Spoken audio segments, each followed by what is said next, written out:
Bonjour à toutes et à tous. Alors, bienvenue dans ce live métier en coulisses pour découvrir le métier de directrice marketing et communication en PME avec Aude.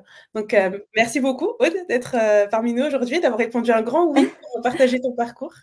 Avec plaisir. Bonjour à tous. Alors, je vois qu'on est déjà une vingtaine, donc c'est cool, il y a pas mal de monde parmi nous. Alors, je vais commencer par me présenter. Donc, moi, c'est Fazna, je travaille chez Chance et je suis heureuse donc de vous faire découvrir le parcours professionnel d'Aude. Le but de ce live, c'est qu'il soit interactif. Donc, n'hésitez pas à interagir dans le chat tout au long de ce live, à poser vos questions. Et pour commencer, avant que tout le monde se connecte, n'hésitez pas à nous dire les raisons qui vous ont amené à participer à ce live. Est-ce que c'est par curiosité? Est-ce que vous êtes en reconversion? Vous vous intéressez au métier de la communication et du marketing? Donc voilà, n'hésitez pas à nous dire. Et surtout, dites-nous aussi d'où vous nous écoutez et d'où vous nous regardez. Ça nous intéresse toujours. Et donc voilà, et pour commencer en introduction, je vais peut-être présenter Chance rapidement avant de te laisser te présenter Aude. Alors, Chance pour celles et ceux... Ah, on a quelqu'un qui nous vient du Luxembourg. Trop bien. Puis la Drôme, Adélaïde. Bonjour Adélaïde. Bonjour Fanny, Kathleen, Cécile. Puis la Gironde. Par curiosité, je vous écoute depuis Rennes. Trop bien. Ah, on a des gens de partout, c'est trop cool. Depuis Grasse. Ça va trop bien. Ouais, là, c'est beaucoup plus diversifié que sur les précédents lives. Donc, trop bien. Moins original depuis la région parisienne. Bah, moi aussi, Kathleen. Pas très original. Je vais commencer donc par vous présenter Chance pour celles et ceux qui ne connaîtraient pas. Donc, Chance, c'est une communauté d'entraide professionnelle et une méthode pour permettre donc à chacun et chacune de trouver sa place dans le monde professionnel et donc dans la société. On a plusieurs programmes d'accompagnement professionnel, le plus connu étant le bilan de compétences, qui permet de faire le point sur sa vie professionnelle et sur la direction que l'on souhaite y donner. Et plus récemment, on a lancé la communauté d'entraide avec l'initiative 3 minutes pour les autres, qui a pour objectif d'aider et d'être aidé. Donc voilà, je vous invite à la rejoindre. Je vous partagerai le lien à la fin de ce live. Le principe, il est très simple, c'est de recevoir une liste de 10 personnes que vous pourriez potentiellement aider avec un coup de pouce professionnel chaque jeudi. Et ça marche dans les deux sens, donc aider et être aidé. Donc vous pouvez également très bien soumettre votre demande d'aide et c'est avec un grand plaisir que la communauté vous y aidera. Et donc, le live métier que vous vous apprêtez à expérimenter, donc a justement pour objectif, répond à cet objectif d'entraide. Et donc, Aude va nous partager donc son parcours pendant 30 minutes pour vous présenter la réalité de son métier. Je ne sais pas si vous m'entendez bien. Est-ce que ça bug un peu, oui. Mais c'est bon. C'est bon? Ok, super. Et donc, Aude va nous présenter donc la réalité de son métier et va répondre aussi à toutes vos questions. Et donc, pour cette édition spéciale, on a fait le choix de donner la parole à des métiers qui sont plutôt en tension et qui recrutent particulièrement. Donc, l'idée, c'est qu'il y a de vraies idées, il y a de vraies opportunités de recrutement à la clé. Donc, n'hésitez pas à la fin de ce live à nous contacter. On a aussi donc des offres de recrutement. Et Aude, donc je te laisse la parole si tu souhaites te présenter de la manière dont tu le souhaites et nous raconter un petit peu ton parcours. Oui, bien sûr. Donc, Aude Bocage, je suis actuellement directrice communication et marketing pour un groupe qui s'appelle le Cèdre Hospitality, qui est un groupe d'hôtellerie et de restauration. Ça fait 10 ans à peu près que je fais ce métier. Alors, pas 10 ans que je suis directrice, mais 10 ans que j'ai commencé. J'ai un parcours plutôt classique. Donc, j'ai fait un MBA en e-business et en web marketing. Et puis, j'ai eu la chance, en fait, de faire une partie de mes études en alternance qui m'a permis, en fait, de commencer par toutes petites entreprises, moyennes entreprises, plus grandes, groupe multinational. Donc, ça a été assez enrichissant. Ça m'a permis, du coup, de monter les échelons petit à petit. Et donc, c'est pour cette raison que je parle de parcours classique. Voilà. rapidement. Trop bien. Et c'est quelque chose que tu as toujours voulu faire, la communication, le marketing? Enfin, à quel moment tu as su que tu souhaitais t'orienter vers ces professions? En fait, ce qui m'a attirée tout de suite dans la communication et le marketing au sens large, c'était vraiment comment dire, ce besoin d'ouverture d'esprit, parce qu'en fait, pour la communication et le marketing, mine de rien, on s'en rend pas vraiment compte, mais on attend sur la partie interne qu'externe, ce besoin d'ouverture d'esprit pour connaître les clients, apprendre à les connaître et construire au mieux des offres qui correspondent à ces cibles. Tout en tenant compte évidemment du contexte même sociétal, environnemental. Enfin, c'était un mix de toutes ces choses-là qui m'ont poussé justement à continuer dans ce domaine-là. Et c'est ce que je fais aujourd'hui. En fait, la communication et le marketing, c'est quand même très très large. On a autant sur le digital, on a sur de la presse, on a sur les réseaux sociaux évidemment. Et puis il y a la com dont on parle un petit peu moins, la com en interne avec les salariés, mettre en avant les talents qu'on a au sein de l'entreprise. Enfin voilà, c'est vraiment multitâche, multifonction. Et puis multisecteur aussi, c'est ce qui me plaisait, c'est ce pourquoi j'ai continué dans cette branche-là, c'est qu'en fait je pouvais aller à peu près sur tout et n'importe quel secteur. Ouais, complètement. Et justement, enfin aujourd'hui, t'exerces dans quel type de secteur et t'as évolué au sein de la même entreprise tout du long ou t'as eu des expériences dans plusieurs entreprises et c'est comme ça que t'as monté les échelons? Non, non, non, justement, c'est ce que je disais. En fait, j'ai vraiment commencé par toute petite, moyenne, grande entreprise, grand groupe, français, international. Là, actuellement, je suis dans un groupe qui est dans l'hôtellerie-restauration. C'est un secteur dans lequel j'avais jamais travaillé avant, mais qui est tout aussi enrichissant que les autres. C'est ça que j'aime vraiment dans mon métier. Et on a un secteur, enfin, comme tu le précisais juste en préambule de ce live, qui recrute énormément, qui ont des sujets assez clivants et assez en lien avec la société. Par exemple, en fonction des nombres de réservations qu'on a à l'hôtel, on va se rendre compte qu'il y a un climat social qui est impacté. On va faire des événements qui répondent à des besoins. Enfin voilà, on touche vraiment à tout. Donc c'est plutôt intéressant et c'est ce qui m'a poussée à continuer. Oui, les journées ne se ressemblent pas. Non, jamais. Voilà, je connais bien. Et justement, est-ce que tu peux nous parler de tes missions au quotidien? Parce que justement, la communication, c'est très large et on peut y faire. Enfin, et les journées justement ne se ressemblent pas. Mais quelles sont les missions que toi tu peux avoir et peut-être plutôt qu'une journée type, mais un peu une semaine type, à quoi elle peut ressembler pour toi? Alors, ce qui est hyper intéressant, c'est que du coup, comme je disais, on va toucher un petit peu à tout. Là, évidemment, à mon poste, c'est l'avantage que j'ai. Évidemment, quand j'ai monté les échelons, j'ai commencé par assistant de communication, après chef de projet spécifique sur la partie digitale. Et là, du coup, ça me permet, enfin, aujourd'hui, d'arriver à ce poste-là. J'ai une petite équipe, parce que comme on se le disait, comment dire, il y a des jobs à prendre. Donc là, on a vraiment sur la communication externe toute la partie digitale. On fait nous-mêmes certains de nos sites web. On va faire des campagnes AdWords sur la partie média. On va gérer, pareil, la presse, les accueils influenceurs, les réseaux sociaux, enfin vraiment toute la partie digitale. La partie offline aussi évidemment, et puis un peu plus spécifiquement parlant à notre métier, on va avoir toute la création de supports en interne. Par exemple, on travaille avec les chefs étoilés pour faire les cartes, pour conserver l'expérience client au sein du restaurant et de nos hôtels. Qu'est-ce qu'on a d'autre? On a tellement de choses, en fait, je pourrais en parler pendant des heures. Et puis évidemment, moi, à mon niveau, j'ai toute la partie stratégique qui va être d'accompagner l'entreprise dans le développement de nos maisons, mais aussi la stratégie globale de l'entreprise pour que tout ça puisse se mettre en musique correctement, rester cohérent, donner envie non pas qu'à nos clients, mais aussi à nos collaborateurs de faire grandir et d'évoluer ensemble. Trop bien. Ouais, ça fait beaucoup.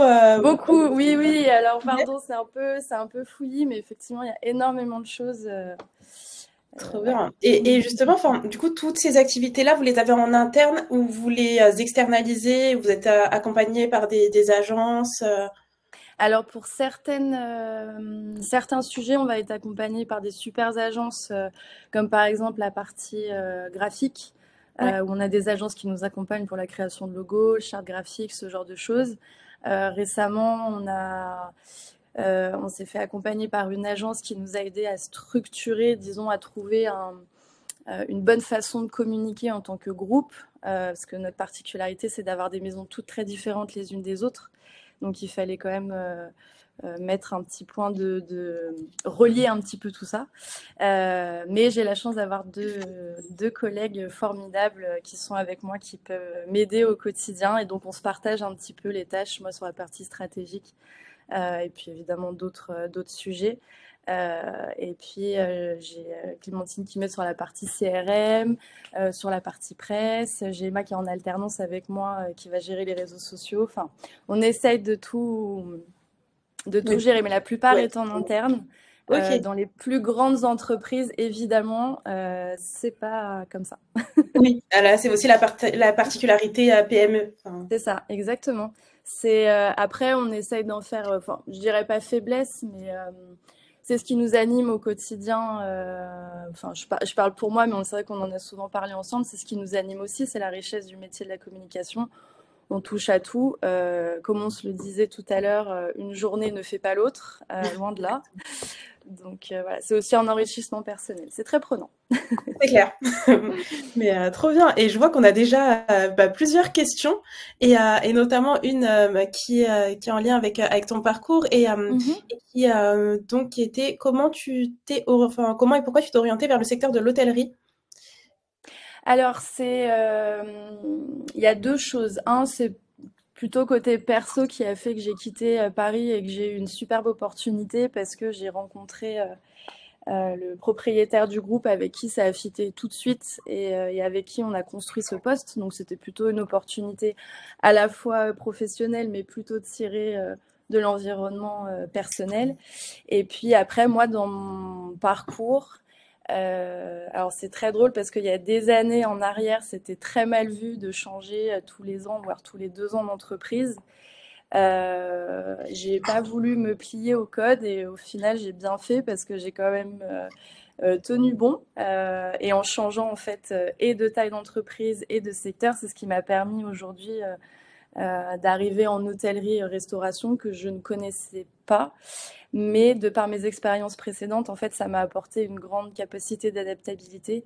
Et finalement, en communication, on se rend compte c'est pas qu'on n'a pas forcément besoin de faire 10 ans dans le même secteur pour comprendre la cible, mais on peut en fait avec son expérience et comment dire, oui, avec son expérience comprendre un certain marché. Et justement, le fait d'avoir un regard extérieur peut parfois aider à prendre des décisions qui sont peut-être plus pérennes. Mais non, j'avais pas du tout d'attrait particulier pour l'hôtellerie-restauration, mais j'en suis très contente maintenant. Trop bien. Est-ce que tu as eu des a priori justement des recruteurs parfois enfin du fait d'avoir eu plusieurs expériences différentes en 10 ans Alors, où ils l'ont perçu comme étant une richesse? alors, ça dépend. Là, aujourd'hui, j'ai 36 ans, donc je vous parle de ça. C'était vraiment au début, à la sortie de mes études, comme j'ai eu la chance de faire ça en alternance. C'était mal pris. J'avais plutôt les remarques. Euh, C'était pas des remarques, mais je le sentais comme quoi c'était une preuve un peu d'instabilité. Ouais. Et enfin, je le vois que maintenant les choses ont complètement évolué. Les personnes qui me recrutaient hier sont maintenant ont mon âge, donc du coup, je pense que comme nous on a vécu ça, on a complètement changé en fait d'état d'esprit. Et même moi, en fait, je pousse mes équipes à pas rester 10 ans dans la même boîte. Je pense pas que ce soit vertueux et je trouve ça intéressant que ça ait évolué dans ce sens-là. Donc, Ouais, bon, d'accord. Et on a du coup en autre question, on avait. Est-ce que toi tu es passé par le parcours chance? Il me semble pas. non, non, pas du tout. Mais du coup, j'ai eu la chance de vous découvrir il y a un moment et du coup, je me suis dit, il y a des choses que moi, on m'a pas dites forcément durant mon parcours et que j'aimerais partager aujourd'hui. Il y a peut-être J'ai pas la prétention évidemment de tout savoir ou de pouvoir apporter mon savoir, mais juste c'est vrai que je me suis posé plein de questions durant mes études et même quand j'ai commencé et ainsi de suite. Et j'ai pas forcément eu de gens autour de moi qui ont partagé certaines choses qui m'auraient aidé à m'accomplir en tout cas plus vite qu'aujourd'hui. Ouais, ouais, ouais, complètement. Et c'est tellement important justement d'avoir le retour de quelqu'un qui est dans le métier et ouais, ça rassure. Et c'est d'ailleurs ce que dit Aude. Et est-ce que toi, tu arrives à concilier justement ta vie pro et vie perso en tant que DIRCOM? Oui, maintenant que j'ai une petite fille, ça a été, j'allais dire un peu moins, mais non, on y arrive toujours. C'est pas évident. Oui. Voilà, surtout la période avec l'enfant en bas âge, mais oui, voilà, on va pas se mentir. Le poste, en montant les échelons, évidemment, ça demande plus de temps, plus de disponibilité, plus de responsabilité. Et après, encore une fois, c'est ce que je trouve. Je trouve que ça a vraiment évolué auprès des jeunes générations aujourd'hui. C'est ce que j'aime beaucoup. C'est qu'il faut vraiment faire la part des choses entre la vie pro et la vie perso. Et c'est plus devenu un mal aujourd'hui de partir vraiment à 18h, d'avoir sa vie perso, de prendre le temps de couper un petit peu le week-end. Et ça, je pense que, évidemment, sur des postes de direction, et en fonction de la taille de l'entreprise, oui, on demande beaucoup de disponibilité, mais je pense que c'est important aussi de savoir dire non et de se préserver. Ouais, ouais, ouais, complètement. Mais sur ce point, je pense que la génération qui arrive a beaucoup à nous apprendre. Mais elle a raison. Ouais. Non, mais enfin, je l'ai vécu aussi. Quand moi j'étais plus jeune, les plus vieux me prenaient pour. Voilà. Mais bon, non, non, mais c'est vrai que les jeunes générations de maintenant, je trouve que c'est hyper. Ils ont raison. Moi, quand j'étais plus jeune, on nous a formés en bac plus 5, 6 à être des machines à production, produire, produire, produire, produire, tout en nous disant ne vous attendez pas à des salaires mirobolants. Et aujourd'hui, je vois que c'est en train de changer et ils ont raison. Ouais, pour le Tout meilleur. Donc, travail mérite salaire. Ils sont quand même bien plus, je vais pas dire plus intelligents, mais disons que nous, à leur âge, je pense qu'on n'avait peut-être pas les mêmes capacités intellectuelles. Donc, voilà, faut ouais, les bah ouais, écouter. c'est clair. Mais trop bien, merci encore. Et on a plein d'autres questions. Une autre question d'Aude qui était un peu passée à la trappe, qui était comment as-tu fait pour convaincre de tes compétences pour intégrer un secteur que tu ne connaissais pas?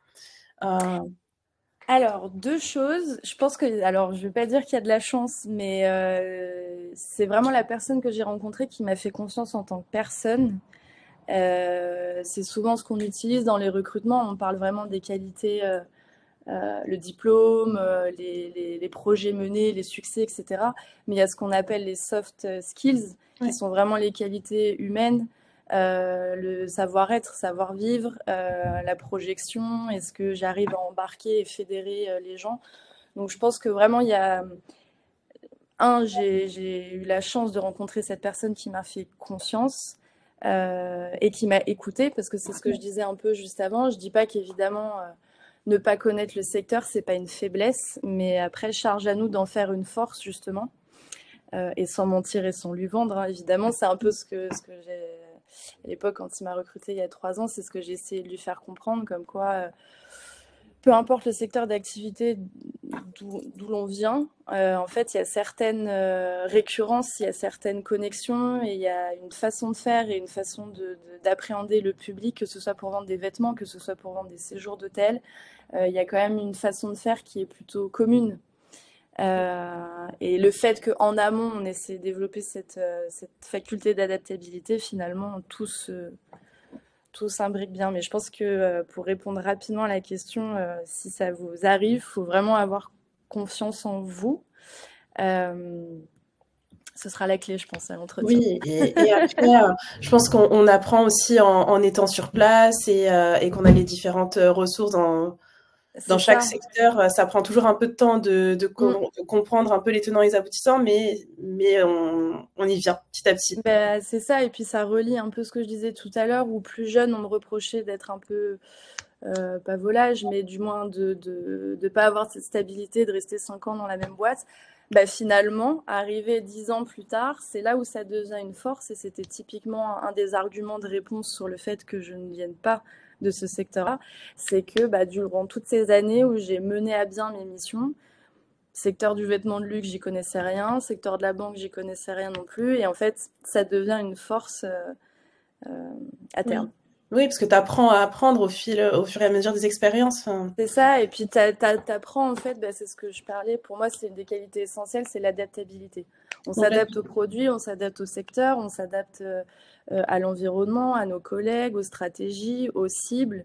Pour moi c'est ça en fait la communication, c'est pas vraiment ce qu'on imagine. Je suis C'est plus d'accord. large.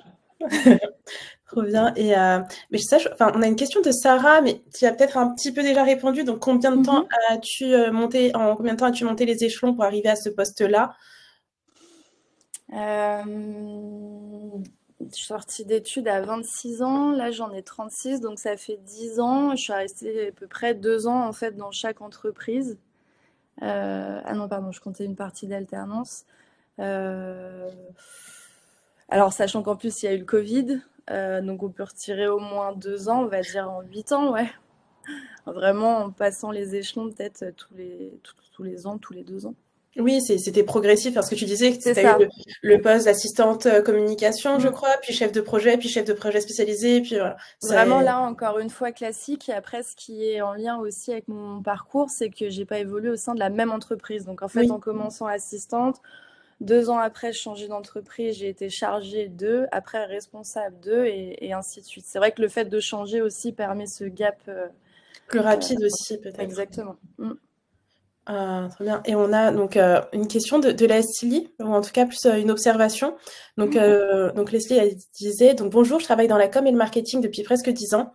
Et aujourd'hui, j'ai l'impression que les boîtes cherchent toujours le mouton à 5 pattes en proposant des postes où on doit avoir des compétences dans la com interne, externe, le marketing, Mm. le graphisme, le digital, le montage vidéo, les réseaux sociaux, etc.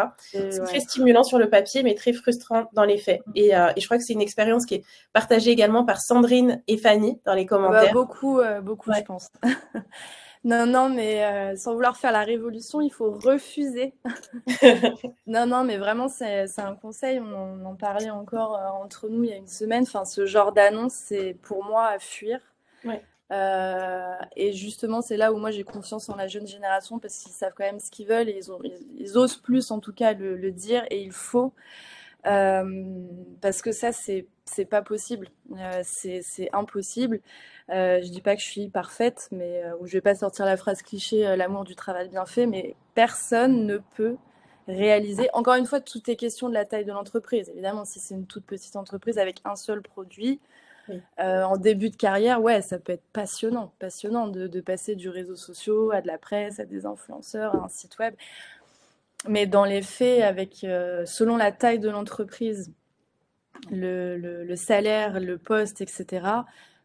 Pour moi, ça, c'est ce genre d'annonce qui est à fuir parce qu'un employeur qui prend soin de ses salariés, c'est aussi un employeur qui comprend, Ouais. qui doit en fait avoir des personnes qui mènent à bien leur travail dans un temps imparti et ne pas les pousser à bout. Donc pour moi, c'est Ouais. net, il faut fuir ce genre de. C'est clair. Et il faut leur Et dire, plus on sera nombreux en fait à l'évoquer, j'espère que ça changera. oui, et puis progressivement, ça finira par rentrer dans les esprits. Et justement, ce que disait Sandrine, c'est que, bah, en plus, pour toutes ces compétences, les salaires sont malheureusement encore très bas. Enfin, elles ne suivent pas forcément, et Mm. rarement. Mm.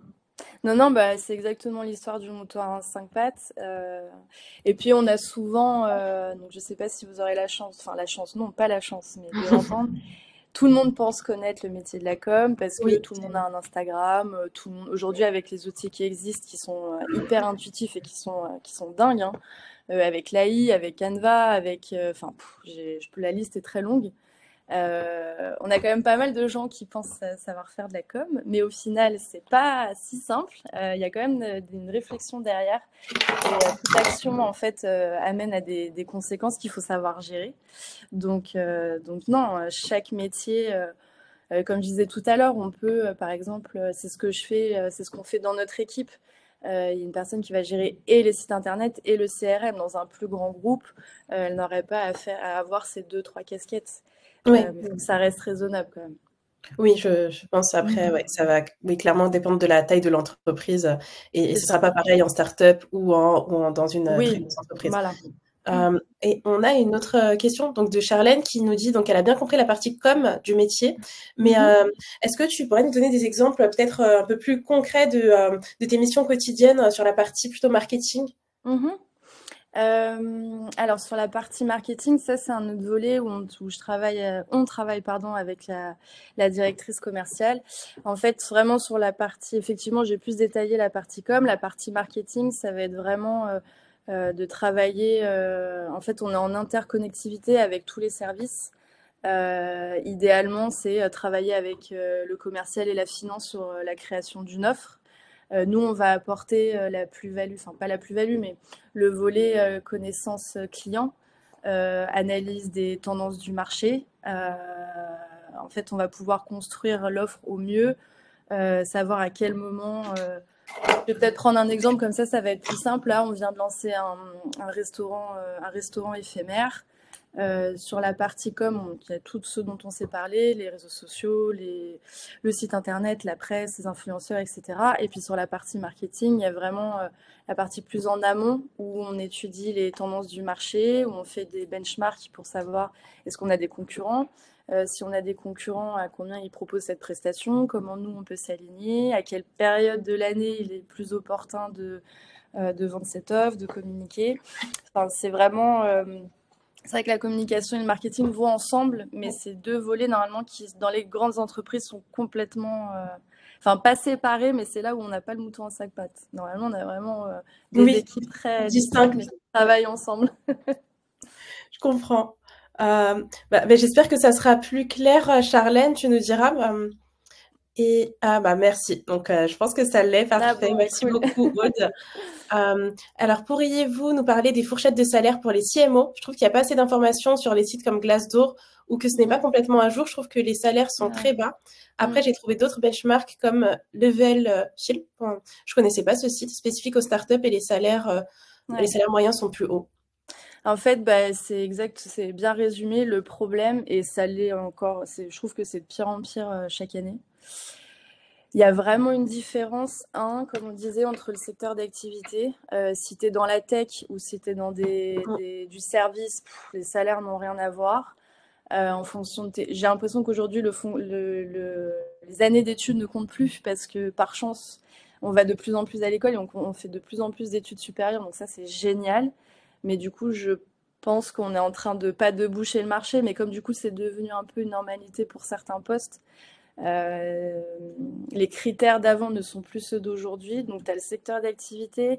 Comme tu disais, si on est en start-up, en PME, en TPE, en grande entreprise, ça change énormément. Après, il y a quelque chose aussi qui est pas négligeable, c'est la position géographique. Moi, étant parisienne de base, j'avais pas ça en tête, mais je l'ai vécu par la suite. On a un confort de vie, évidemment, les loyers sont moins chers en dehors des grandes villes. Après, aujourd'hui, avec le climat social et le contexte actuel, ça devient pas évident. Mais en termes de fourchette, je vais pas dire de bêtises, parce que ça va vraiment dépendre. On va pouvoir avoir une directrice communication qui va toucher 3 000, 4 000, 6 000. Ça dépend de beaucoup de choses aujourd'hui, c'est pas du tout lissé. Ouais, mais est-ce que, en tout cas, tu as pu voir que ton salaire a évolué entre les différents postes que tu as occupés? Enfin, Oui, à chaque fois. Oui, oui, ok. oui. Mm. Et est-ce qu'on peut se former à ces métiers en autodidacte? C'est aussi une question que je voulais te poser. Est-ce que c'est aussi ouvert aux personnes qui sont en reconversion et qui se forment un petit peu plus tard et pas de manière, et de manière moins classique? Mm. Bah, moi, j'aurais tendance à dire oui. Après, c'est un peu ce que je disais tout à l'heure, là où j'ai eu la chance de rencontrer quelqu'un qui m'a fait confiance alors que je connaissais pas ce secteur. Là, j'aurais dit un peu la même chose.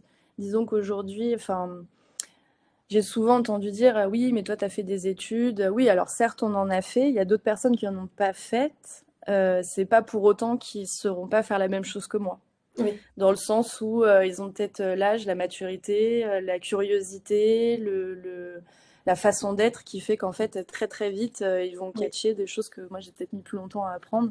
Donc non, là-dessus, il faut vraiment avoir confiance en soi Et je pense que c'est surtout une question de rencontre. Après, moi, c'est ma façon de fonctionner. Je fonctionne beaucoup avec les gens, avec ouais, c'est les rencontres qui font les Bien sûr. opportunités. Ouais. Mais non, c'est pas fermé. Et comme on disait, je pense que tout évolue. Là, les cartes sont en train de se redistribuer. On n'est plus dans le schéma classique. Tu fais tes études, tu postules, tu montes petit à petit. Là, ça se sent en fait dans le climat actuel que quand on recrute quelqu'un, on cherche pas forcément son diplôme. Donc, c'est vraiment des qualités personnelles. C'est clair. C'est vraiment, je pense, ouais, la curiosité, le fait Ouais. d'expérimenter aussi soi-même, de créer, par exemple, ses propres réseaux, son propre média. Enfin, Exactement. ça aussi, c'est autant d'éléments qui peuvent être valorisés, je pense, dans ces métiers. Oui, Mais, bien sûr, même quand on a des candidatures aujourd'hui de personnes, même en alternance, en fait, dans leur CV, elles me mettent directement ce qu'elles ont fait, même en perso. oui, oui. Des sites, qu'elles ont géré les réseaux sociaux de telle ou telle petite entreprise locale. Donc, ouais, ça joue complètement. Même les activités bénévoles, enfin, tout ça, Oui, ça compte ouais. aussi. Ouais. C'est vrai. Alors, je vois qu'il est déjà 10h15. On va prendre peut-être Ah, les pardon. dernières questions. Non, mais c'était hyper intéressant et le temps est passé très vite. Oui. Mais si tu as peut-être 5 minutes pour qu'on réponde aux dernières questions, Oui, c'est vas-y. super. Pardon. Non, mais avec plaisir. Merci d'avoir répondu de manière aussi détaillée. Alors, avez-vous plus de suggestions pour les formations? Je suis plus spécialisée côté brand et content, moins formée pour tout ce qui est data et skills techniques. Je pense que pour passer en CMO, j'aurais besoin de renforcer ce côté. Je vais être très rapide parce que sinon on pourrait en parler pendant des heures. Il y a quelque chose que j'essaye de valoriser énormément chez nous. C'est pas évident selon les générations. Mais c'est l'intelligence artificielle. Pour moi, si là on n'est pas, c'est le prochain step dans n'importe quel métier d'ailleurs, mais surtout celui de la com. Si on n'est pas formé là-dessus, si on n'arrive pas à comprendre les mécanismes, s'en servir au quotidien, apprendre à son équipe à s'en servir, sans ça, pour moi, ça va devenir très compliqué. Ouais, on risque Donc d'être. là, comme ça, rapidement, j'aurais dit la formation supplémentaire, c'est l'AI. Ouais, et après aussi, c'est vrai que la partie data aussi est importante pour comprendre, mais l'intelligence artificielle, oui, c'est sûr que ça va être hyper présent et c'est important. C'est pour ça que je disais on pourrait parler pendant des heures, mais vraiment le point de départ pour moi c'est l'AI et grâce à ça, une fois que tu la maîtrises, après la data, tu peux la faire travailler pour toi. Complètement. Donc ouais, c'est vraiment le. C'est clair, bah oui, maintenant l'IA nous permet de travailler la data, mais Ouais. ce qui, moi, je trouve aussi intéressant, c'est de comprendre soi-même, enfin de comprendre d'abord pour ensuite donner à l'IA. Ouais, exactement, et de retraiter pouvoir la après, challenger ouais. aussi. Ouais. Ouais, elle fait pas le job à notre place, hein, faut vraiment comprendre ça. C'est clair. Et si tu devais faire une reconversion dans un autre métier, alors peut-être juste avant ça, il y a une question qui est liée à l'IA, donc pour rester sur la même thématique, est-ce que tu aurais des recos pour se former à l'IA, toi, au quotidien? Même moi, j'ai du mal. En fait, il y a des formations de partout, des payantes, des pas payantes. Déjà, j'aurais tendance à dire pas les formations payantes très officielles. Il y a énormément de gamins aujourd'hui qui sont hyper calés sur le sujet, qui font des vidéos de dingue et qui sont largement suffisantes, même des fois plus poussées. Mais il y en a énormément. Alors, je pourrais pas vous aiguiller là-dessus. Oui, c'est clair qu'on en voit plein apparaître. Je pense que sur LinkedIn aussi, déjà en premier contenu gratuit, il y a énormément de créateurs qui partagent des guides, des carousels justement pour découvrir, pour savoir un peu les prompts hyper efficaces. C'est ce que j'allais dire, ouais, vraiment l'essentiel c'est de trouver je pense que les formations payantes, bon après c'est mon avis, je vais peut-être pas faire une campagne, mais c'est pas, il y a tellement de choses gratuites, enfin on est là encore aujourd'hui où on partage bénévolement du temps c'est ça aussi qui est intéressant et c'est ce qui est cool. Donc ouais, gratuit et surtout celui qui va vous apprendre à bien comprendre en fait comment fonctionne l'AI, surtout pas faire le travail à votre place, mais comment effectivement créer des bons prompts et savoir communiquer avec l'AI pour s'en servir après. Trop bien. Et Connie nous dit que LinkedIn Premium vient de sortir pas mal de formations sur l'IA qui sont top. Trop bien, merci beaucoup. Cool, merci. Ça va nous servir à oui. tous qui sont présents. Et les formations d'Open Classroom sont pas mal gratuites et structurées. Oui. C'est vrai. Ouais. J'en avais fait aussi et elles sont vraiment bien. Merci beaucoup à tous et on va peut-être répondre à la question hop là, on en a deux qui apparaissent, donc voilà, de Roxana. Oui. Donc, si tu devais faire une reconversion dans un autre métier, qu'est-ce Ah que ça oui, oh pourrait là être? là, c'est hyper dur. Là, comme ça, tout de suite, même si c'est pas quelque chose que j'ai réfléchi depuis longtemps, je suis tombée sur un collectif qui est dingue, qui font des événements, des dîners en fait exclusifs, que ce soit pour des marques ou des particuliers, avec un environnement de dingue qui mélange de la food, du vin, du design, de l'art. Voilà, je serais partie sur un truc complètement barré comme ça. Trop bien. Mais finalement, mais pour un secteur que je connaissais pas, je pense que je resterais un Ouais, peu mais dans la finalement, food ou l'hospitality, ouais. trop bien. Bon, bah, en vrai, tu resterais pas très loin du secteur dans lequel Oui, tu es non. déjà. Donc, Mais bon, on n'est pas à l'abri que je parte au soleil. c'est vrai, Ouais, je ne sais faire quoi. tout est encore ouvert et tout. Bah oui, il faut changer. C'est ce qui fait. On n'a qu'une vie, donc faut en Complètement. profiter. Bah, merci pour tout, Aude. C'était hyper intéressant ce Bah, merci à live toi, avec à vous toi. tous. J'espère que ça a été un peu clair, que ça vous a donné des idées. Et puis bah, bonne chance à tout le monde. Et surtout, croyez en vous. Ouais, et très important. Ouais. Et juste pour info, alors si moi je vous ai partagé des petits liens, donc comme ça, si jamais vous êtes au clair et que vous savez dans quelle voie vous souhaitez vous diriger, que le marketing et la communication sont des métiers qui vous intéressent, nous on a lancé l'offre Chance Recrutement qui permet d'avoir des offres détaillées et personnalisées. Donc vous avez 15-20 minutes pour expliquer un peu ce que vous recherchez et nous on se chargera de vous partager des offres qui correspondent. Et pour celles qui sont un peu plus dans le flou, donc il y a le bilan de compétences chance qui est là pour vous. Il y a une question qui est-ce que tu vois, on a la possibilité, Aude, de nous partager ton compte LinkedIn pour qu'on puisse se connecter avec toi? Oui, bien sûr, avec plaisir. Je vous envoie ça. Trop Et bien. n'hésitez pas si vous avez d'autres questions ou même discuter, c'est cool, c'est hyper Ouais, bah, intéressant. ce sera avec grand plaisir. Je suis Merci dispo. encore. Et du coup, le LinkedIn, tu nous le partageras après ou plutôt dans le chat, comme tu veux? Comme tu veux, je peux le faire. Euh, Je le mets dans le chat. ouais, peut-être dans le chat, comme ça Ok. permettra de le faire dans la foulée. Et, euh, Et voilà. Et comme ça, on pourra se connecter avec toi et poursuivre cette discussion. Avec plaisir. Oui, oui, parce je pourrais en parler pendant des heures. Moi aussi. Super. Bah, trop bien. Merci encore à tous et à bientôt. Merci beaucoup. Merci.